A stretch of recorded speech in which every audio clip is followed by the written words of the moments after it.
शनिवार जब हमास ने इजराइल पर हमला किया तो इसके कुछ घंटे बाद ही प्रधानमंत्री नरेंद्र मोदी ने हमास के हमले को आतंकी हमला करार देते हुए कहा कि मुश्किल की इस घड़ी में भारत इजराइल के साथ खड़ा है।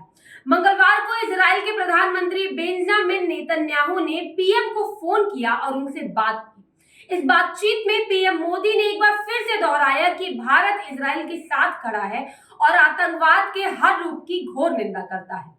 मध्य पूर्व के इस्लामिक देश फिलिस्तीन के साथ मजबूती से खड़े देखते और वो फिलिस्तीनियों के लिए अलग राष्ट्र की मांग करते रहते हैं। हालांकि यूएई, बहरीन, मोरक्को जैसे कुछ इस्लामिक देशों का रुख अब इजराइल को लेकर बदल रहा है। यूएई, बहरीन ने तो हमले के लिए हमास की निंदा भी की है।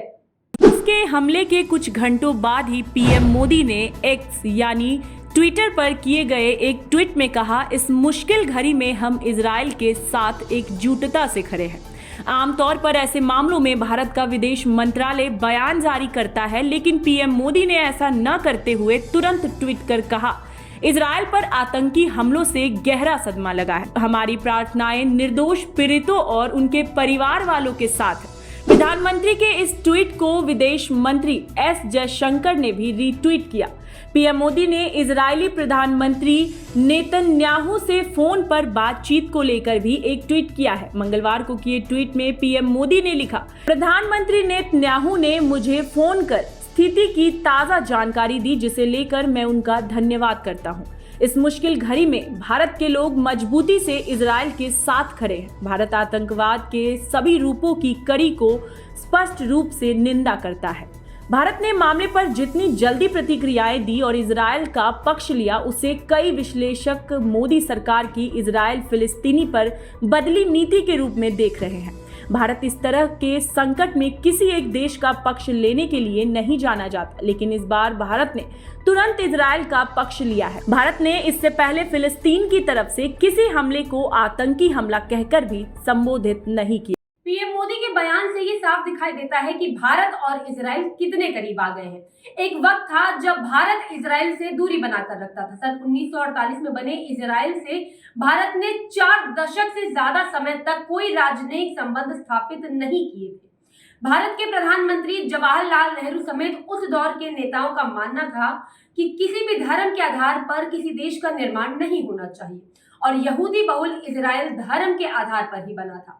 हालांकि भारत ने सितंबर 1950 में इजराइल को एक राष्ट्र के रूप में मान्यता दे दी थी। 1996 में जब सुएज नहर का विवाद हुआ, तब भारत इजराइल के खिलाफ मिस्र के साथ खड़ा था। 1967 में जब इजराइल और फिलिस्तीन के बीच 6 दिनों का युद्ध हुआ, तब भी भारत ने फिलिस्तीन का साथ दिया था। भारत ने कहा था कि वो फिलिस्तीनियों के वैध अधिकारियों का समर्थन करता है। भारत ने साल 1992 में इजराइल के साथ आधिकारिक रूप से पूर्ण राजनयिक संबंध स्थापित किए। इसके बाद भी भारत ने इजराइल की कई बार आलोचना की। 2006 के लेबनान युद्ध में भारत ने इजराइल के आग्रह किया था कि वो गैर जिम्मेदारान तरीके से बल प्रयोग बंद करे। इसके बाद साल 2014 के गाजा युद्ध में भारत ने इजराइल और फिलिस्तीन के बीच बातचीत की वकालत की। भारत ने तब फिलिस्तीनियों के लिए अलग अलग राष्ट्र की बात कही थी। भारत इजराइल संबंधों में ऐतिहासिक बदलाव तब आया जब साल 2014 में प्रधानमंत्री नरेंद्र मोदी सत्ता में आए। भाजपा हमेशा से ये तर्क देती रही कि भारत और इजराइल स्वाभाविक सहयोगी हैं। इसके उल्टा पहले की गैर भाजपा सरकारें तर्क देती रही कि भारत को अपनी मुस्लिम आबादी के कारण इस्लामिक देशों का साथ देना पड़ा। अभी के लिए बस इतना ही। ऐसी देश और दुनिया की तमाम खबरों के लिए आप देखते रहिए GBN 24।